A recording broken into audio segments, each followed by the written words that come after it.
கர்த்தருடைய பரிசுத்த நாமத்திற்கு மகிமை உண்டாவதாக. சங்கீதம் 60:12. தேவனாலே பராக்கிரமம் செய்வோம். நம்முடைய கர்த்தராகிய இயேசு கிறிஸ்து உங்கள் வாழ்க்கையிலே பெற்று அனுபவிக்க வேண்டிய சகல ஆசீர்வாதங்களின் ஊற்றுக்கண்ணாயிருக்கிறார்.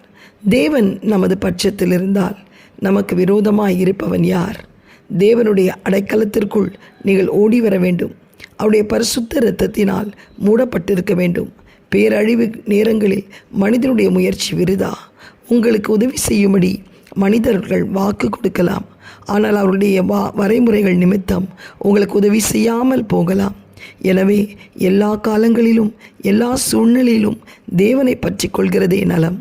பிரச்சனைகள் வரும்போது மாத்திரம் தேவனுடைய சமூகத்திற்கு செல்ல வேண்டாம். மாறாக இரவும் பகலும் ஒவ்வொரு நாளும் அவரோடு கூட ஐக்கியம் பாராட்டுங்கள். சமயத்திற்கு தக்க விசுவாசியாக இருக்க வேண்டாம். மாறாக உண்மையும் உத்தமமாய் அவரை பின்பற்றுங்கள். உங்கள் இருதயத்தின் ஆழத்தை அவர் அறிந்திருக்கிறார். உங்கள் பரிசுத்தத்திற்கு ஏற்ற விதத்தில் அவர் உங்களை ஆசீர்வதிக்கிறார். மனிதன் பிறரை ஏமாற்றலாம், ஆனால் தேவனை ஏமாற்ற முடியாது. ஏனெனில் தேவன் மனிதனுடைய இருதயத்தின் ஆழங்களை அறிந்திருக்கிறார். இன்று உங்கள் முன்னுரிமை தேவனாகட்டும். எப்பொழுதும் அவரை சார்ந்து கொள்ளுங்கள். அப்பொழுது உங்களுக்கு எதிரிட்டு வரும் போராட்டங்களில் எப்பொழுதும் வெற்றி பெறுவீர்கள். தேவனால் அவருடைய பரிசுத்த நாமத்தினால் மாத்திரமே நீங்கள் வெற்றி பெற முடியும். கர்த்தராகிய இயேசு கிறிஸ்துவின் நாமத்தினாலே பிசாசுகள் ஓடியே ஆக வேண்டும். சர்வவல்ல தேவனுடைய வெற்றி கொடி உங்கள் அடைக்கலம். இஸ்ரவேலின் தேவனாகிய கர்த்தருடைய செட்டையின் கீழ் வந்த ரூத் அடைக்கலமாக வந்தாள். தேவன் அவளை அளவில்லாமல் ஆசீர்வதித்தார். இன்று உங்களுடைய நம்பிக்கையும் விசுவாசமும் தேவன் மேல் இருக்கட்டும். அவரே உங்களுக்காக கல்வாரி சிலுவையில் ரத்தம் சிந்தி மரித்து அடக்கம் பண்ணப்பட்டு 3ஆம் நாளிலே உயிர்த்தெழுந்து உங்களுக்கு வெற்றியை அருளியிருக்கிறார். கர்த்தராகிய இயேசு கிறிஸ்து உங்கள் ஓட்டத்தை துவங்குங்கள், அப்பொழுது வெற்றியுடன் முடிப்பீர்கள். கர்த்தராகிய இயேசு கிறிஸ்து நீங்கள் எதிர்கொள்ளும் சகல யுத்தங்களிலும் வெற்றியை அருள்வார். உங்களுக்கு விரோதமாய் எழும்புகிறவர்கள் தோற்று போவார்கள். உங்களுக்கு விரோதமாய் உருவாக்கப்படும் எந்த ஆயுதமும் வாய்க்காதே போகும்.